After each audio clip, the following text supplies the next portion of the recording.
Hi hello ನಮಸ್ಕಾರ ಸ್ನೇಹಿತರೆ, SSB Moto ವ್ಲಾಗ್ಸ್ಗೆ ನಿಮ್ಮೆಲ್ರಿಗೂ ಸ್ವಾಗತ ಸುಸ್ವಾಗತ. ಇವತ್ತೊಂದು ಅಲ್ಟಿಮೇಟ್ ಲೊಕೇಶನಿಗೆ ಬಂದಿದ್ದೀನಿ. ಯಾವುದೇ ಗಾಡಿ ರಿವ್ಯೂ ಮಾಡ್ತಿಲ್ಲ, ಒಂದು ಪ್ಲೇಸಿಗೆ ಬಂದಿದ್ದೀನಿ. ಪ್ಲೇಸ್ ಹೆಸರು ಬಂದು ಅಕ್ಕಯ್ಯಮ್ಮನ ಬೆಟ್ಟ ಅಂತ. ಸೊ ಅದು ಬಂದು ದೇವನಹಳ್ಳಿ ಹತ್ರ ಇರೋದು. ವ್ಯೂ ತುಂಬ ಚೆನ್ನಾಗಿದೆ. ಆ್ಯಂಡ್ ಇನ್ನೊಂದು ಏನಂತಪ್ಪ ಅಂದರೆ, ಇಲ್ಲಿ ನಿಮಗೆ ಕೆಂಪೇಗೌಡ ಇಂಟರ್ನ್ಯಾಷನಲ್ ಏರ್ಪೋರ್ಟ್ ಕಾಣುತ್ತೆ. ಅಷ್ಟು ಕ್ಲೀನಾಗಿ ಕಾಣುತ್ತೆ. ಫೋನಲ್ಲಿ ಎಷ್ಟು ನೀಟಾಗಿ ಬರುತ್ತೆ ಅನ್ನೋದು ನನಗೆ ಗೊತ್ತಿಲ್ಲ.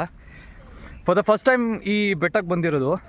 ಒಂದು ಒಳ್ಳೆ ಸಕ್ಕತ್ತಾಗಿದೆ ಜಾಗ, ಒಂದು ಒಳ್ಳೆ ಜಾಗ.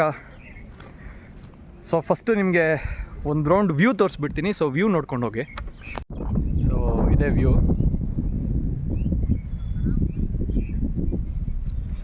ಸೊ ನೋಡಿ, ನಿಮ್ಗೆ ಅಲ್ಲಿ ಕಾಣಿಸ್ತಿರ್ಬೋದು ಒಂದು ಫ್ಲೈಟ್ ಟೇಕ್ ಆಫ್ ಆಗ್ತಿರೋದು. ಅದೇ ಕೆಂಪೇಗೌಡ ಇಂಟರ್ನ್ಯಾಷನಲ್ ಏರ್ಪೋರ್ಟ್.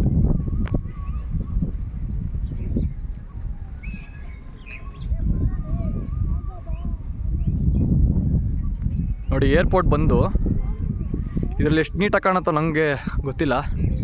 ಬಟ್ ಅಲ್ಲಿ ಆರ್ಚ್ ಇದೆ, ಅಲ್ಲಿ ಕಾಣ್ತಾ ಇದೆಯಲ್ಲ, ಅದೇ ಕೆಂಪೇಗೌಡ ಇಂಟರ್ನ್ಯಾಷನಲ್ ಏರ್ಪೋರ್ಟು. ಸೊ ಇವಾಗ ಒಂದು ಫ್ಲೈಟ್ ಟೇಕ್ ಆಫ್ ಆಗಿತ್ತು. ಅದೇ ಕೆಂಪೇಗೌಡ ಇಂಟರ್ನ್ಯಾಷನಲ್ ಏರ್ಪೋರ್ಟ್ ಅಲ್ಲಿ ಕಾಣ್ತಾ ಇದೆಯಲ್ಲ, ಅಲ್ಲೊಂದು ಫ್ಲೈಟ್ ಲ್ಯಾಂಡ್ ಆಗ್ತಿದೆ, ಅದು ಕೂಡ ಕಾಣ್ತಾ ಇದೆ. ಇಷ್ಟು ವ್ಯೂ ಕೂಡ ಸಕ್ಕತ್ತಾಗಿದೆ. ದೇವಿ ದರ್ಶನವೂ ಆಯಿತು. ಟೆಂಪಲ್ ಬಂದು ಆ ಕಡೆ ಸೈಡ್ ಇದೆ. ಸೊ ಅದೇ ಟೆಂಪಲ್ಲು. ಒಳ್ಳೆ ಗಾಳಿ, ಒಳ್ಳೆ ವಾತಾವರಣ, ತುಂಬ ಚೆನ್ನಾಗಿದೆ ಜಾಗ. ಸೊ ಅವನ್ನೆಲ್ಲ ನೋಡ್ತಿರ್ಬೋದು. ಸೊ ನನ್ನ ಬೈಕ್ ಅಲ್ಲಿ ಪಾರ್ಕ್ ಮಾಡಿದ್ದೀನಿ ನಾನು. ಸೊ ಅಲ್ಲಿದೆ ನನ್ನ ಬೈಕು. ತುಂಬ ಚೆನ್ನಾಗಿದೆ. ಯಾರಾದರೂ ಇಂಥ ಜಾಗಕ್ಕೆ ಬರ್ಬೋದು ಅಂದರೆ ತುಂಬ ಚೆನ್ನಾಗಿದೆ. ಈ ಜಾಗಕ್ಕೆಲ್ಲ ಬರ್ಬೋದು. ನಂದಿ ಬೆಟ್ಟ ಅಲ್ಲೆಲ್ಲ ಹೋಗೋಬದಲು ಈ ಜಾಗನೇ ಎಷ್ಟೋ ಚೆನ್ನಾಗಿದೆ. ನಂದಿ ಬೆಟ್ಟನೂ ಕಾಣುತ್ತೆ, ಬಟ್ ನಂದಿ ಬೆಟ್ಟ ಆ ಕಡೆ ಸೈಡ್ ಇದೆ. ಬಟ್ ಇದರಲ್ಲಿ ಎಷ್ಟು ಕ್ಲೀನಾಗಿ ಕಾಣುತ್ತೆ ಅನ್ನೋದು ನಂಗೆ ಗೊತ್ತಿಲ್ಲ. ಸೊ ಪ್ರಾಬಬ್ಲಿ ಆ ಕಡೆ ಸೈಡ್ ಇದೆ ಅಂತ ನಂಗೆ ಅನಿಸ್ತಾ ಇದೆ. ಯಾಕಂದರೆ ನಾನು ಇಲ್ಲಿ ಬೈಕ್ ಹತ್ತಿಸ್ಬೇಕಾದ್ರೆ ಸೊ ನಂಗೆ ಈ ಕಡೆ ಕಾಣ್ತಾ ಇತ್ತು. ಸರ್ ಈ ಕಡೆ ನಂದಿ ಬೆಟ್ಟ ಅಂತ ಹೇಳಿದ್ರು ಒಬ್ಬರು. ನೋಡಿ, ಅದೇ ಕೆಂಪೇಗೌಡ ಇಂಟರ್ನ್ಯಾಷನಲ್ ಏರ್ಪೋರ್ಟ್. ಇದರಲ್ಲಿ ಅಷ್ಟು ಕ್ಲಾರಿಟಿ ಇಲ್ಲ, ಬಟ್ ಆದರೂ ನಿಮಗೆ ರೌಂಡ್ ತೋರಿಸ್ತಾ ಇದ್ದೀನಿ.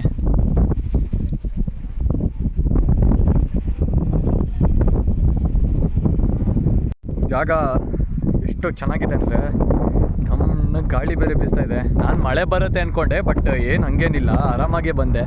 ಸೊ ಹೇಳನಲ್ಲ, ಇಲ್ಲಿಂದ ನಮ್ಮನೆಯಿಂದ ಇಲ್ಲಿಗೆ ಒಂದು 1 ಅವರ್ ಬೇಕು. ಬಟ್ ನಾನು 35-40 ಮಿನಿಟ್ಸಲ್ಲೆಲ್ಲ ಬಂದೆ. ಟ್ರಾಫಿಕ್ ಏನು ಅಷ್ಟೊಂದು ಇರಲಿಲ್ಲ. ಹೆಬ್ಬಾಳ ಫ್ಲೈಓವರ್ಲು ಟ್ರಾಫಿಕ್ ಇದೆ ಅಂದ್ಕೊಂಡೆ, ಬಟ್ ಇಲ್ಲಿಲ್ಲ, ಅಷ್ಟೊಂದೇನು ಟ್ರಾಫಿಕ್ ಇರಲಿಲ್ಲ. ಆದಷ್ಟು ಬೇಗನೆ ಬಂದೆ ನಾನು.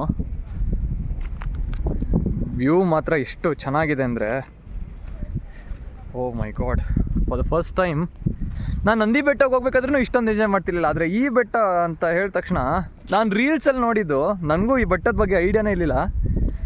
But fabulous man, fabulous. ಅಲ್ಲ ಗೈಸ್, ನೋಡಿ ಫುಲ್ ಟಾಪಲ್ಲಿದ್ದೀನಿ. ಅದೇ ನಂದಿ ಬೆಟ್ಟ. ಮತ್ತು ಅಲ್ಲೊಂದು ಇಂಡಿಗೋ ಫ್ಲೈಟ್ ಹೋಗ್ತಾ ಇದೆ.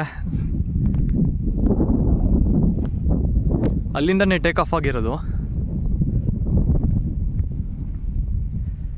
ಯಾವುದಾದ್ರೂ ಒಂದು ಒಳ್ಳೆ ಕ್ಯಾಮ್ರಾ ಇರ್ತಿದ್ರೆ ವಿತ್ ವಿಡಿಯೋ ಪ್ರೂಫ್ ಸಮೇತ ತೋರಿಸ್ತಿದ್ದೆ, ಬಟ್ ಆಗಲಿಲ್ಲ. ಮೋಟೋದೊಳಗಡೆ ಆಲ್ರೆಡಿ ಹೋಗ್ಬಿಟ್ಟಿದೆ. ಓಕೆ ಗೈಸ್, ವಿಡಿಯೋನ ಇಲ್ಲಿಗೆ ಎಂಡ್ ಮಾಡ್ತಾಯಿದ್ದೀನಿ. ನನ್ನ ಯೂಟ್ಯೂಬ್ ಚಾನಲ್ಗೆ ಇಷ್ಟ ಆಗಿದ್ದರೆ ಲೈಕ್ ಮಾಡಿ, ಚಾನಲ್ಗೆ ಸಬ್ಸ್ಕ್ರೈಬ್ ಮಾಡಿ. ಲೊಕೇಶನ್ ನಾನು ಲಿಂಕ್ ಡಿಸ್ಕ್ರಿಪ್ಷನ್ ಹಾಕಿರ್ತೀನಿ. Thank you so much for watching this video guys. Love you all. Have a nice day. Bye.